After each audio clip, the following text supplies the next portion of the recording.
Bonjour Michel Pon. Bonjour. Merci d'avoir accepté l'invitation. Je serais content pour l'accepter, hein, Bah, vu que vous me payez à bouffer. Meilleure introduction possible, formidable. Ancien joueur, ancien entraîneur de club, ancien sélectionneur adjoint de la Nati pendant X années, consultant historique de la RTS. Est-ce que la table, c'est votre terrain de jeu aussi ? Largement, ouais. Ouais. Tout ce que vous venez de citer aurait été impossible sans la table. Ah bon ? Bah ouais. À ce point-là ? Ouais. Pourquoi ? Pour la simple et bonne raison que il y a beaucoup de rencontres que j'ai faites par rapport à ce parcours que vous citez autour de la table. Parce qu'un contrat, ça se signe sur une table, le plus souvent autour d'un repas. Donc effectivement, c'est tout à fait lié au-delà du côté professionnel. La convivialité de la table et l'échange de la table, pour moi, est essentiel dans ma vie. Pas uniquement dans ma vie professionnelle, mais dans ma vie. Il y a l'anecdote avec Kobe Koun, c'est boire un verre et de se dire dans quelques années on sera ensemble et ça s'est concrétisé. Exact. C'est une des anecdotes incroyables de ma carrière footballistique qui m'a fait vivre ces 13 ans exceptionnels d'équipe nationale. C'est vrai, on était dans un pub, alors on n'a pas mangé, on avait mangé avant, mais on est sorti boire 2-3 bières après. Lui était avec les moins de 16 ans nationaux, moi avec les moins de 18 ans nationaux. Je parle de ça 96, 97. Puis effectivement, après 2-3 bières, je lui ai dit, de toute façon, avec l'aura que tu as comme joueur emblématique et maintenant entraîneur d'une équipe de jeunes nationale, un jour tu seras coach national et puis tu me prendras comme adjoint. Puis ce con, il s'en est rappelé 4 ans après. Il m'a dit, bah oui, je suis entraîneur national, alors tu viens avec moi. Je lui ai dit, bah, si tu le dis, j'arrive. Puis j'étais à Zurich. Et ça s'est fait comme ça, vraiment sur une anecdote, c'était fabuleux. L'histoire de la table, c'est aussi, pour avoir un aspect personnel, votre femme, qui depuis toujours est dans la restauration. Mm-hmm. Vous, la restauration, ça aurait pu être un terrain de jeu qui vous aurait plu ? Je l'ai été parce qu'en 2000, j'ai repris le plus vieux bistrot de Carouge, qui est le Café de la Poste, qui est tout en bas de la rue ancienne où je suis né. Un jour que j'avais rendez-vous autour de Carouge, je suis tombé sur la propriétaire, qui était une personne âgée, emblématique de Carouge, parce que le Café de la Poste est un des cafés des artistes et des gens défavorisés de Carouge qui allaient tout le temps dans ce bistrot taper un petit peu le gorgeon à bon marché. Et cette dame était sur la terrasse et je marchais comme ça. Je dis « Ah bonjour, comment ça va ?» machin, ça, parce que je la connais, parce que j'allais tout le temps à l'école là-bas à Jacques Dalphin, elle était déjà là.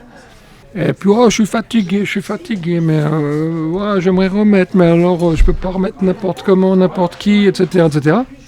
Je lui ai dit, ouais, vous remettez pas n'importe qui, parce que votre bistrot, c'est vraiment le cani du village de Carouge, pas de la ville, du village de Carouge, donc vraiment garder cette identité. Puis je suis parti en direction des Tours de Carouge, où j'avais mon rendez-vous, puis en marchant, tout d'un coup, j'ai dit, mais voilà ce qu'il me faut. Je suis retourné, parce que c'est un tout petit cani, il n'y a pas de restauration, il n'y a rien. Il y a peut-être besoin d'une personne, tirer la bière, tirer le ballon de rouge, vers servir à tous ces gens un petit peu défavorisés, et souvent très, très, très sols. Je lui ai dit, moi, je vous le reprends. Parce que dans l'idée, en 2000, j'étais entraîneur et je me suis toujours dit, qu'est-ce que je peux faire quand je me fais virer ?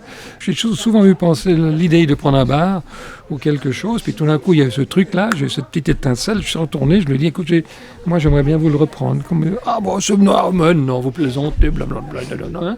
Puis on est monté tout de suite au premier, où il y a un tout petit appartement où son associé de l'époque habitait, qui était à le même âge. On s'est mis à table, comme maintenant, et on a conclu le truc. Parce que j'avais en plus rendez-vous autour de Carouge avec mon ami Danny Montessuie, qui a longtemps travaillé avec ma femme. Pour diverses raisons, s'est retrouvé au chômage. J'étais là-bas, lui ai dit, écoute, je vais acheter le Café de la Poste et ça sera ton bistrot. Parce que moi, je ne veux pas bosser dans le bistrot, j'entraîne. Je suis à Parmont et Parvaux. Tu t'occupes de ça, c'est ton bistrot, c'est ta retraite, c'est ton truc. Et puis, je me suis toujours dit, j'avais pris ce truc-là, que le jour où je me fais virer, j'irai servir les bières dans mon propre bistrot. Mais la grande particularité de ce bistrot, c'est que je n'avais pas de cuisine, mais tous les mercredis midi, quand j'étais à Genève, je foutais mon camping-gaz en bas à la cave, mes 2 petites plaques, mes 2 grandes casseroles, un plat de bidoche, un plat de polenta ou un plat de spaghettes ou un machin, 10 balles, plat du jour pour tout le monde. On avait une grande table comme ça, où on a été maximum 12 potes, qu'on se retrouvait le mercredi à midi, juste pour se retrouver. Et puis j'ai fait ça pendant 4 ans. Puis voilà, c'était une belle petite aventure. Bon, je suis arrivé, vous étiez déjà au blanc. Oui. Déjà, attends, je suis vraiment pas le poivron quand même. Non, mais c'est le premier invité qui est déjà en train de boire un coup avant que j'arrive. Non, mais comme vous avez dit ça, j'ai quand même passé pour le poivron. Non. Que je suis un petit peu et que j'assume, mais j'aime le vin. Voilà. Il y a toujours une cuvée à votre nom? Une réserve Michel Pont, hein? Oui, alors je montrais à ce collègue de Mathieu qui est dans le même bistrot que nous, aujourd'hui un repas de la 4e MA, qui était notre classe de maturité au Collège Voltaire. Sur cette photo, il y a mon pote de collège qui est œnologue, vigneron, Pierre Mandry, qui, avant la Coupe du Monde en Afrique du Sud 2010, m'a dit « Ouais, mais de Dieu, j'ai une chai de pinard encore en trop. Est-ce que tu serais d'accord de me filer ton image pour faire une cuvée à ton effet, à ton nom, avant la Coupe du Monde, que je puisse le vendre, écouler tout ça, machin, ça me rendrait service. » Évidemment, j'ai dit bah, « Bien sûr, machin. » Et je lui ai dit « Mais je veux qu'une chose, c'est que ce soit un vin le meilleur marché possible pour toi, le meilleur rapport qualité-prix, puis un bon vin. » Et il m'a fait du pinard exceptionnel. C'est Burki qui a dessiné les dessinateurs décédés aujourd'hui. Donc, mon étiquette vous diront. Ce qui m'a fait la caricature avec le gros poivron rouge sur le nez, la balle de ping-pong du clown, pour bien marquer mon amour du vin. Et sauf erreur, c'est un vin vaudois. Hein. Oui, c'est un vin vaudois, c'est de Founet, il est de Founet. Mais ça va, le Genevois que vous êtes supporte? Obligé, j'ai pas le choix, c'était pour lui rendre service au départ, et puis son Gamaret, cuvée Michel Pont 2010, je peux vous dire, je ne bois pratiquement que ça, évidemment, avec tous les Gamarets de Genève, parce que je suis amoureux du Gamaret. Formidable, ça nous donne l'occasion de trinquer. Santé, bonne aura. Bon allez, je vous laisse regarder un peu la carte là. Vous êtes plutôt quoi vous? Je vous imagine viandard, je sais pas pourquoi. Tout. Moi, j'aime la bidoche, j'aime tout. Terrain, quoi. Je suis vraiment pas pénible, quoi. J'ai qu'une chose que je détestais, c'est que mon père avait l'un de ses meilleurs copains, Boulard Karl Vogt, boucher. Et putain, il nous ramenait des atrios. Et je pouvais pas descendre les atrios, pas la viande de l'intérieur, mais les boyaux qui étaient autour, là, Ouais, on peut comprendre. J'arrivais pas. Maintenant, je les mange volontiers parce que c'est succulent. Non, j'ai pas, à part tout ce qui est cervelle et ces machins, ces espèces là. Ça, j'arrive pas. Mais autrement, tout le reste, je suis pas trop pénible parce qu'on a été habitué à finir notre assiette. On était à la dure, on était à la... Éducation à la stricte, ouais, strict. Mon père était flic, hein. J'étais flic, brigadier de gendarmerie, attention. Donc jusque dans l'assiette, quoi. Ouais. Bon, à la maison, ça rigolait pas, quoi. Ça rigolait, mais ça rigolait pas. Ça rigolait entre nous, mais j'ai 2 frères. Et vous disiez que c'était pas vous qui avez le plus souffert? Non, parce que j'étais le plus jeune, alors... J'ai peut-être le plus souffert de la mort de ma mère, parce que j'étais le plus jeune et très proche d'elle. Qui arrivait trop tôt, bien sûr. Oui, bon, j'avais 12 ans, donc effectivement. En plus, c'était ce cancer du sein dont on ne parlait pas à l'époque. Moi, j'en ai plus souffert de ça, mais par rapport à mon père, effectivement, mes 2 frères ont... C'est salaud de dire souffert, parce qu'il a fait tout ce qu'il a pu, avec beaucoup d'amour, mais avec son éducation à lui. Et ça se traduisait comment, par exemple Sévère. On n'osait pas sortir, on n'osait pas... mes frangins allaient jouer au foot derrière, au stand Carouge, puisque j'étais à la rue Ancienne, on était derrière. Tout de suite, quand il y a la voiture de mon père qui arrive, il fonce à la baraque. Des trucs cons, mais des trucs sévères, d'éducation sévère, qu'il a fait au plus près de sa conscience et au plus près de son amour qu'il avait pour nous. Parce qu'en définitive, je me rends compte, parce que j'ai des côtés qui sont certainement un petit peu comme ça avec mes propres enfants, des fois, où je les ennuie avec des... trucs où le souci de leur bien-être me fait être un peu con dans mon éducation. Juste un souci qu'ils se plantent pas. Et c'est con. Mais c'est comme ça. Et lui était à l'extrême dans ce côté-là, surtout sans la mère. Et que voilà, mais moi j'en ai souffert sans en souffrir. Et vraiment, j'ai absolument aucun a priori. Parce que ça a été la vie. La période de la vie qui m'a forgé mon caractère, parce que je me suis fait tout seul. Je ne dois rien à personne, j'étais au charbon, j'ai tracé ma voie tout seul, avec ma femme, et puis voilà, comme beaucoup d'autres. Vous avez fait votre choix? Oui. Oui, Michel, allez, en route. Moi, je vais prendre un tartare de bœuf classique, simplement avec une petite salade. Ouais, mais moi je vais faire pareil. Et parfait. Voilà. Comme ça, on est sur le même terrain. On boit quelque chose avec ou pas? Bon, je vais prendre un peu de rouge quand je vais finir mon blanc. Hein. Alors, hop. Gamaret, Genevois. Vous avez un petit Gamaret? Ouais. Alors voilà. Gamaret de Stéphane Duprat. Le rêve. On est bien. Il y a une éducation culinaire à la maison? Ah oui, il y avait de l'éducation par moi-même, puisqu'il fait évidemment qu'il a fallu se démerder. Moi, je suis resté tout seul. Mes 2 frangins sont partis très tôt de la baraque. Je me suis retrouvé à partir de 14-15 ans seul avec mon père, donc il bossait, à faire des plats basiques. Et puis j'ai gardé religieusement le caclon de gratin de patates de ma mère, où on fait les rôtis, où on fait les gratins de patates, où on fait... Pourquoi ? Sentimental, pur et dur, parce que ma mère faisait toujours ce grand lèche frites magnifique à l'ancienne, rouge, orange, bien dégueulasse avec tout ce qui a croché autour et tout. Et elle faisait ce gratin de patates à midi, dans ces derniers jours aussi, et elle disait, je suis content parce que comme ça je fais le gratin de patates, il en restera pour ce soir, j'aurai pas besoin de faire à manger ce soir. Et puis les 4 ogres qui arrivaient, ils sifflaient le caclon de gratin de patates, et puis il n'y avait rien, elle devait recommencer le soir. Et j'ai gardé ce gratin, je le fais régulièrement à des amis, puis ça reste un truc qui a certainement 80 ans d'âge, qui fait les meilleurs gratins, les meilleurs rôtis, les meilleurs poulets. C'est dans les vieux pots qu'on fait les meilleurs. Exact. Ouais. Vous qui avez œuvré longtemps dans le sport de haut niveau, la table, les verres, c'est compatible avec le sport de haut niveau ? Oui, c'est non seulement compatible, c'est indispensable. La troisième mi-temps dans le sport, quel qu'il soit, est extrêmement importante à tout niveau. 1, pour digérer une défaite. 2, pour jouir vraiment du boulot ce qu'implique une victoire. Et qu'à ce titre-là, personnellement, ça c'est pas une vérité, c'est ma philosophie d'entraîneur, voire de joueur. Je ne peux pas concevoir la fin d'une belle victoire ou d'une dramatique défaite sans un échange après de la troisième mi-temps.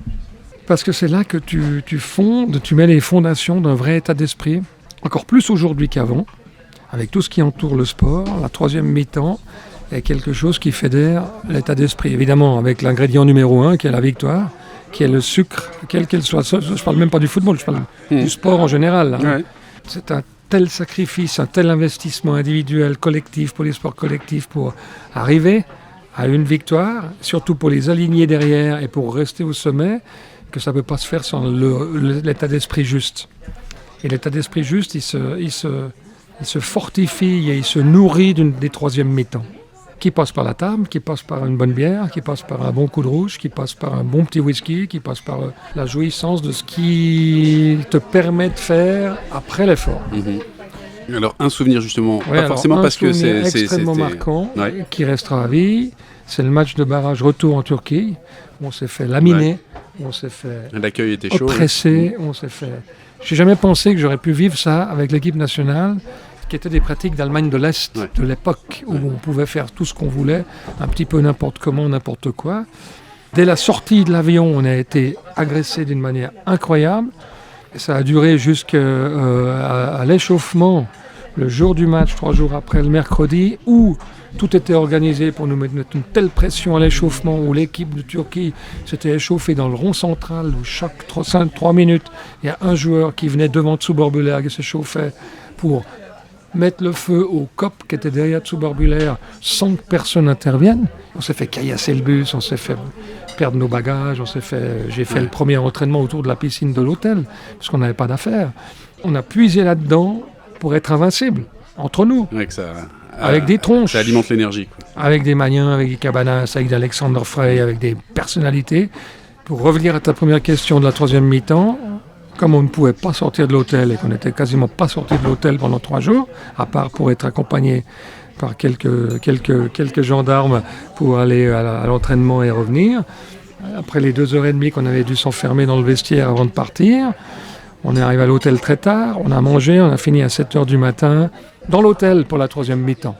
Et je peux te dire que là, il n'y avait personne, on n'était qu'entre nous et que là, il y a une telle décharge d'adrénaline, de stress, de peur aussi, parce qu'on a eu peur à certains moments, avec la plus belle défaite de ma vie, puisqu'elle signifiait une qualification pour l'Allemagne 2006 qui a fait rêver toute la Suisse.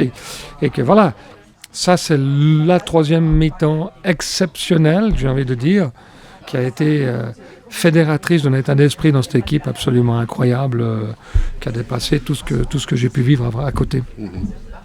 Alors, qu'est-ce que ça dit, chef ? Attends, j'ai mangé que l'oignon. C'est génial, tu sais pourquoi ? Parce que c'est vraiment de la cuisine traditionnelle, comme j'aime. Pas de chichi, simple, efficace, mais je vais goûter pour te dire si c'est très bon. efficace, super, très bon. Ouais, puis la petite pointe de fort derrière. On a un petit retour. Ouais. Super. Ouais, je vous imagine bien derrière les fourneaux. Ah mais je suis bon. Hein. Sincèrement, c'est vrai que quand j'ai le temps, j'aime bien faire un cuisinier. Mais j'ai pas de recette particulière à part mon gratin. Je suis le roi du gratin. Ouais. Gratin de patates. Que ça soit dit aujourd'hui. C'est enregistré. Michel Pon, roi du gratin. Au moins, je suis le roi de quelque chose, quoi. Santé, Benoît. Santé à nous. À nous. Donc, j'avais lu dans une interview un peu ancienne maintenant que vous aviez ce côté Gémeaux assumé, sociable le jour et plus torturé la nuit. C'est toujours le cas? Je croyais que je le maîtrisais. Quel désastre. Qu'est-ce qu'il faut dire? Je crois que je vais avoir à gérer ça toute ma vie, jusqu'à ma mort, mais c'est foutu, là. Ça fait partie de moi. Je veux dire, aujourd'hui, moi, j'ai compris, et puis j'arrive à le gérer parce que c'est moi, c'est comme ça. Mais c'est vrai que j'ai toujours ce truc, tu vois, que je n'arrive pas à maîtriser, où je roupille comme un loir, où je m'endors comme un bébé. J'aime bien le dire parce que plus je le dis, plus il y en a qui me disent qu'ils sont comme moi. Donc ça me rassure, un, quelque part. Puis deux, personne n'est un surhomme ou une surfemme, je veux dire, on a tous un petit peu nos élucubrations et nos questionnements perpétuels. La recherche du mieux et de l'herbe qui semble toujours plus verte ailleurs que chez nous. Et en fait, c'est le plus compliqué d'apprécier à juste valeur le moment présent, comme celui-là ou comme n'importe lequel. Et le seul problème, c'est que quand tu dors, tu dors. Et puis quand tu te réveilles trempe parce que ton esprit a travaillé conscient ou inconscient, voilà. Je vais changer de t-shirt, je me lève, je vais pisser, puis je me recouche. Quoi, tu veux que je fasse quoi? Et puis j'essaye de l'assumer en essayant de me rendormir le plus rapidement possible. Donc ça, c'est pas une question de responsabilité, parce qu'on peut imaginer que quand on est aux hautes instances de la nati, ça converge dans la tête. Mais attends, j'en ai beaucoup moins. Ça va mieux. Non, ça va mieux. Non, là je me pavane. Là, je suis. Là, c'est le mec le plus ultra actuellement. Non, attends. Okay. J'ai pas de vraies grosses responsabilités. Je suis pas sur le banc. Ça va vachement mieux. mais et c'est très agréable. Mais il y en a quand même parce que t'as des gamins, parce que t'as tes soucis permanents, personnels, etc. J'apprends. Je m'excuse, les auditeurs, je mâche. Mon père m'a toujours dit qu'il ne faut pas parler avec la bouche pleine. Ouais. On s'excuse, mais c'est mais là, c'est dur. Hein. Ouais. Ce que je me maîtrise absolument, c'est qu'il y a des questionnements, quels qu'ils soient, violents ou pas violents, voilà, et qui font partie de la vie, puis qu'à la place j'essaye de ne pas paniquer. Parce que tout d'un coup, ces questionnements, ils te font transpirer parce que par peur ou par une idée, tu as 100 000 idées qui te passent par la tête par seconde. Et chaque idée, c'est une émotion, et puis c'est une sensation que tu ressens dans ton corps. Donc, tu ressens la peur, tu ressens l'angoisse, la joie, l'envie, tout ce que tu veux. Et c'est de comprendre, d'accepter ces trucs-là qui arrivent comme ça pour les maîtriser. Et ça, j'y arrive de mieux en mieux. Et ça me fait vachement du bien, quoi. C'est quand même assez agréable, quoi. Café, express, quelque chose? Expresso. Ouais. Super. C'est ça qui aide à tenir? Non. Non. Je pourrais l'express le soir, je vais au pays. Ouais, c'est la Williamine qui aide à tenir. Abricotine. Juste pour dire autre chose. Ouais, moi j'aime bien le petit fort, mais... Ouais, j'aime bien. J'aime bien un bon petit fort. Petit rhum maintenant, un petit rhum. Ouais. En fin de soirée, quand tu as eu un bon repas, bon rouge, un petit rhum avec un petit cigare. Ouais. Ça, j'ai rien pensé que j'allais faire ça un jour. Ah ouais? Ouais. Pourquoi? Parce que c'était dans des clichés de... Ouais. Des riches, de la haute, machin. Et puis, tout d'un coup, je me suis retrouvé dans une soirée, voilà. Un petit rhum, un petit cigare, super sympa. Très bon.